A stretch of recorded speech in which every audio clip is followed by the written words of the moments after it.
नमस्कार दोस्तों, मैं रेणु सत्या। आज की वीडियो में मैं आपको पुरुषोत्तम मास की एक पौराणिक और सच्ची कथा सुनाने वाली हूँ। तो चलिए कथा को आरंभ करते हैं। एक गांव में एक बुढ़िया रहती थी। उसके 4 बेटे और 4 बहू थीं। खूब सारे पोते पोतियाँ थे।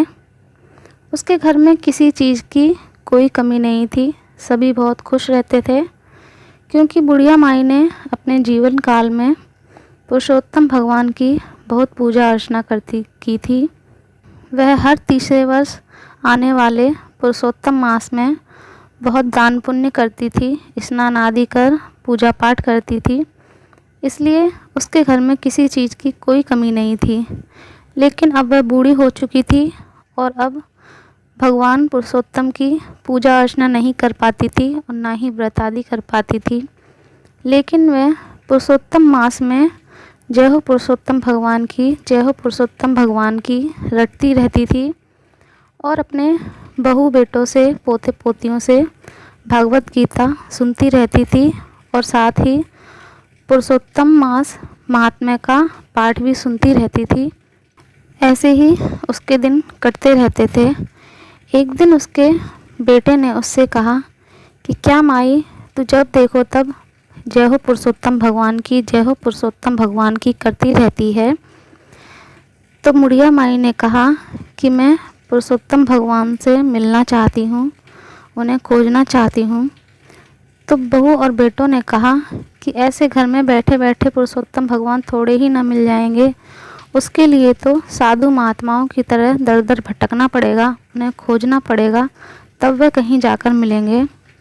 ऐसा सुनकर बुढ़िया माई ने उसी समय घर त्याग दिया और वन की ओर चलती गई और जय हो पुरुषोत्तम भगवान की, जय हो पुरुषोत्तम भगवान की रटती गई। आगे चलकर एक गांव में उसे एक कुटिया दिखाई दी। उसमें एक बुढ़िया अपने पोते पोतियों को खिला रही थी। उसने जब उस बुढ़िया को चलते देखा तो उसने पूछा कि अरे बहन, तू कहाँ जा रही है? तो बुढ़िया ने कहा कि मैं पुरुषोत्तम भगवान को खोजने जा रही हूँ, उनसे मिलने जा रही हूँ। तो उस दूसरी बुढ़िया ने कहा कि रुक, मैं भी तेरे साथ चलती हूँ, मुझे भी पुरुषोत्तम भगवान से मिलना है। तब वह बुढ़िया भी अपना घर छोड़ पहले वाली बुढ़िया के साथ चल पड़ी। दोनों बुढ़ियाँ चलते चलते जब कुछ आगे गईं तो उन्हें एक जंगल में एक और बुढ़िया दिखाई दी जो लकड़ियाँ बीन रही थी। उस बुढ़िया ने उन दोनों से पूछा कि अरे बहनों, तुम कहाँ जा रही हो? तो दोनों ने बताया कि हम पुरुषोत्तम भगवान से मिलने जा रहे हैं। तो तीसरी बुढ़िया ने कहा कि रुको, मैं भी तुम्हारे साथ चलती हूँ, मुझे भी भगवान से मिलना है। उसने सभी लकड़ियों को फेंक दिया और वो भी उन दोनों के साथ हो गई। इसी तरह से वे तीनों चलती गईं। बहुत से नदी, नहर, नाले, गांव, शहर छोड़ते हुए वे चलती ही गईं।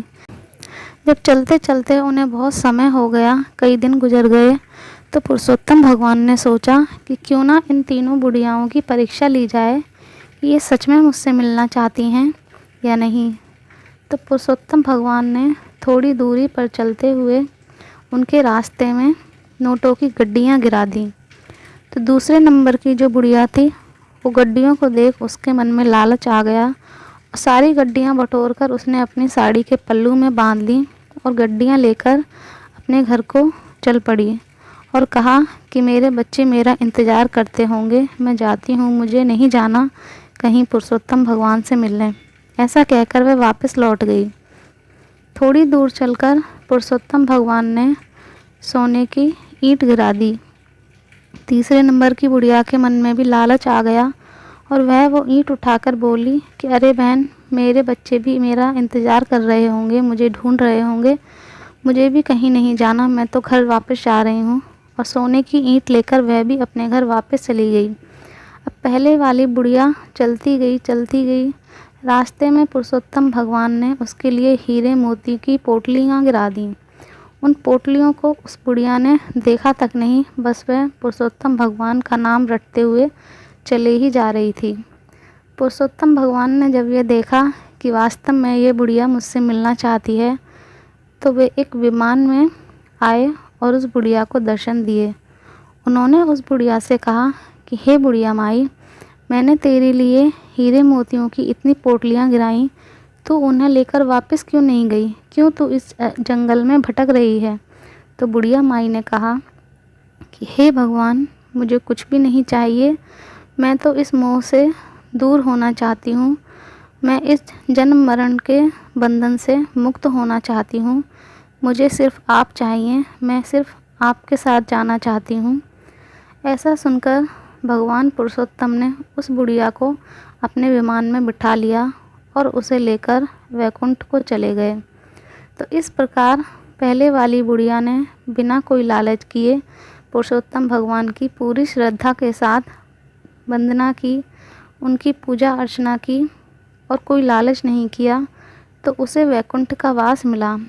और वो दोनों बुढ़िया जिन्होंने लालच दिखाया, कुछ दिनों बाद उनकी भी मृत्यु हो गई। जब वे वैकुंठ वास को गईं तो उन्हें वहाँ से वापस भेज दिया और उन्हें नरक में जगह मिली, क्योंकि उन्होंने लालच किया था।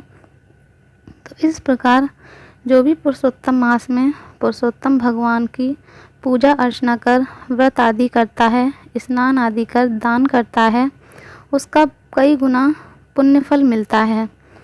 तो हे पुरुषोत्तम भगवान, जैसे आपने पहले वाली बुढ़िया के साथ किया, वैसा सभी के साथ करना, सभी को दर्शन देना और सभी को वैकुंठ का वास देना। तो इसी के साथ कहानी समाप्त होती है। अगर आपको कहानी अच्छी लगी हो तो प्लीज़ वीडियो को लाइक कर दीजिएगा और ऐसी ही कहानी और सुनने के लिए हमारे चैनल से जुड़े रहिएगा। मैं मिलूँगी आपसे नेक्स्ट वीडियो में। तब तक के लिए बोलिए जय पुरुषोत्तम भगवान की।